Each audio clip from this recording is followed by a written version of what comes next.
The Last of Us Episode 8 pulls no punches when it comes to sinister cruelty and brutality. Ellie is on her own, desperate to keep Joel alive and well through the winter, after an explosive encounter with raiders in Episode 6 punctured a hole in his stomach. Everything Joel has taught Ellie about survival is put to the test here, and the many thematic layers of protection are peeled back throughout the episode. Where video game Ellie catches a rabbit off guard, TV show Ellie stumbles and falls during her failed pursuit of said rabbit. Ellie has learned a lot, but this shows that the world has more to teach her. Now needing to put these teachings into practice proves to not be as easy as it sounds. The episode continues the show's trend of closely following the game's blueprint, while cutting out much of the action to focus more on the narrative. How many episodes have I said that one before? Seriously, I'm running out of ways to rephrase that sentence. Ellie meets David, who is played so well by Scott Shepherd that it's scary. David in the game is already a calm-spoken creep of a man, but the show makes the creepiness factor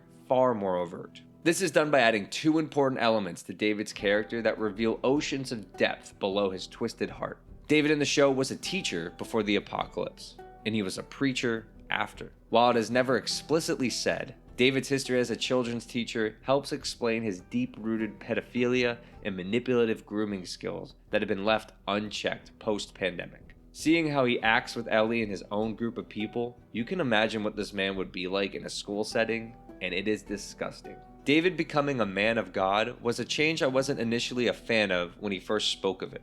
Religious psychos in the post-apocalypse can feel a bit cliched and is already something that is masterfully mentioned in the sequel. So why bring it up here? Retrofitting it onto David felt uninspired and redundant, until later when he actually talks about becoming a preacher with Ellie. After he has been revealed for the violent psycho he is, David confesses to Ellie that God is what the people listen to. So he used that to gain authority over them. Becoming a preacher is all part of the manipulation. He abuses these people's beliefs because he knows it will keep them obedient. This deceptive angle towards his preacher status sold the idea for me, because it ties together every piece of his character to reinforce his despicable lust for power. Violence only begets more violence.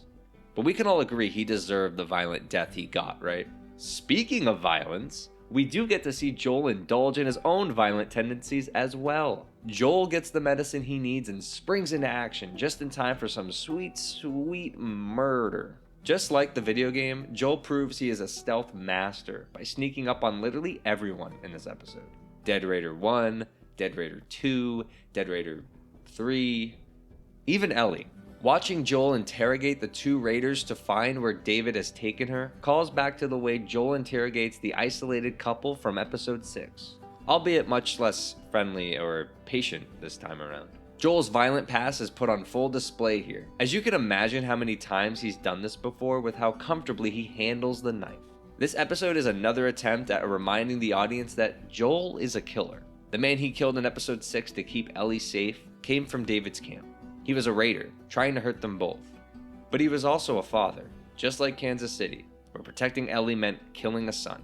Action is sparse in the show, so when it does come, Craig Mazin tries his best to humanize the people that die.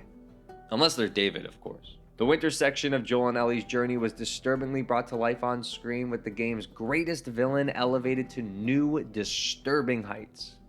You see, everything happens for a reason. Don't get upset. It's not your fault. I'm just a kid. A stupid kid! But that's okay, What? What's going on? cause I did what everyone said a kid couldn't do. I made it to Shell City, and I beat the Cyclops, and I rode the Hasselhoff, and I brought the crown back! All right, we get the point. So yeah, I'm a kid, and I'm also a goofball, and a wingnut, and a knucklehead McSpagatron! What's going on here? But most of all, I'm... Hey, settle down. I'm- Take it easy. I'm- What the scallop? I'm a goofy goober!